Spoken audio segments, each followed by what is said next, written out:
ভাই যে কয়েকটা কথা বললেন এই কয়েকটা কথার বিষয়ে একটু কথা বলতে তিনটা হয়। অপশন দিয়েছেন জি হ্যাঁ মানে এখানে প্রথমে একটা জিনিস ক্লিয়ার করি, প্রধান উপদেষ্টাকে নিয়ে আমি যেটা বলেছিলাম প্রফেসর ডক্টর মোহাম্মদ ইউনূসকে নিয়ে, সেটা আজকেও বলবো। এখনো আমি মনে করি যে কোনো একটা নির্বাচিত সরকার যেটা ভোটের মাধ্যমে 5 বছরের জন্য নির্বাচিত হয়েছে, ধরেন 26-এর নির্বাচনে নির্বাচিত হলো, সেই সরকারেরও যদি প্রধানমন্ত্রী পদে প্রফেসর ডক্টর মোহাম্মদ ইউনূসকে দেয়া হয়, এই মুহূর্তে আমি বিশ্বাস করি যে কারো চেয়ে উনি জাতীয়ভাবে আন্তর্জাতিকভাবে সততার সাথে কিংবা দক্ষতার সাথে ওই জায়গাটিতে অন্য যে কারো চেয়ে ভালো কাজ করতে পারবেন। আমি এই কথাটি বলেছিলাম।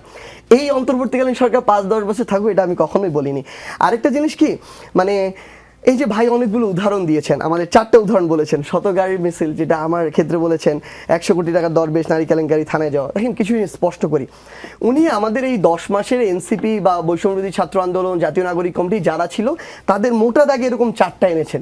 বিশ্বাস করুন আমি যদি এখানে বলা শুরু করি, মানে এরকম মোটা দাগের গুলো না, জাস্ট অন এন অ্যাভারেজ বলতে থাকি, আমি অন্তত এরকম 4000 বলতে পারবো যেটা 10 মাসে হয়েছে বিএনপির। বাট ফ্যাক্ট হচ্ছে আপনি দেখেন, ধরেন আমার গাড়ির সময় আমি যখন বাসায় যাই ওই একবারই যেটা হয়েছিল 100 ওইখানে গাড়ি ছিল। এটা এর আগে অসংখ্য কালচার দেখেছি, আমার এখন মনে হয়েছে যে আমার এটা আসলে করা উচিত হয়নি, এটা অন্যভাবে যেতে পারতাম, এটা আমি নিজেকে সংশোধন করেছি। কিন্তু এটা করতে গিয়ে আমি কোথাও চাঁদাবাজি করেছি, কারো কাছে আমি চাপ দিয়ে টাকা নিয়েছি, আমি কোথাও মানে কাউকে বাধা দিয়ে কিংবা কারো কাছে জোর করে কোনো অর্থ নিয়েছি, কারো কাছে গাড়ি নিয়ে ভাড়া দেয়নি, এরকম কোনো কিছু এসেছে? আমার ওই সময় হয়তো বা চিন্তাটাই সীমাবদ্ধতা ছিল যে আমি পারিবারিকভাবে ম্যানেজ করে এই কাজটা করেছি, কিন্তু আমার মনে হচ্ছে আমার সংশোধন করা দরকার। উনি বললেন 100 কোটি টাকা দরবেশ।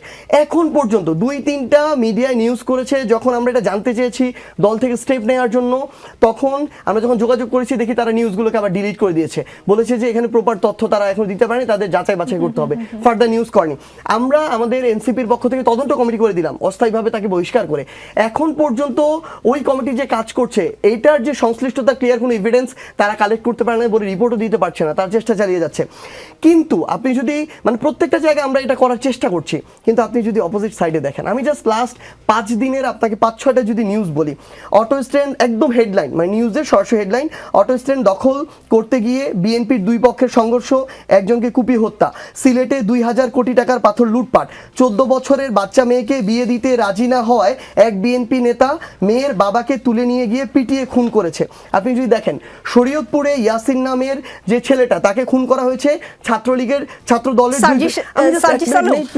হয়তো আপনি 4000 অভিযোগ ঠিকই আনতে পারবেন, কিন্তু 1 বছরও হয়নি যে দলটি গঠিত হয়েছে, সেই দলটির বিরুদ্ধে যদি 4টি অভিযোগ হয়, 30 বা 40 বছরের পুরনো দলের বিরুদ্ধে 4000 অভিযোগ আসাটা স্বাভাবিক কিনা